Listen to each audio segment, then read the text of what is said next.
Okay friends, it's time to get started on our hood support piston.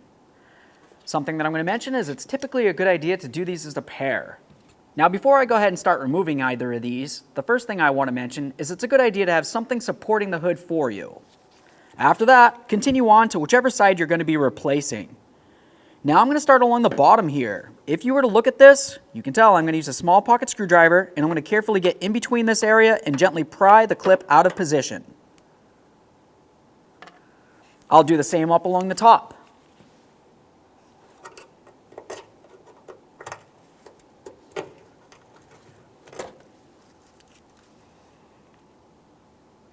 We can continue on by pushing this out of position. Just keep in mind, like I said, you need to support the hood, otherwise it could potentially come down on you. Let's get this installed. I'm just going to put it right in position over its mounting point. Once I have it over it, I'll carefully press it in. Listen for a click, give it a tug to make sure it's secure. Now we can move along to the upper mounting point. For this, I'm just going to lift the hood up to line it up. Squeeze it in position.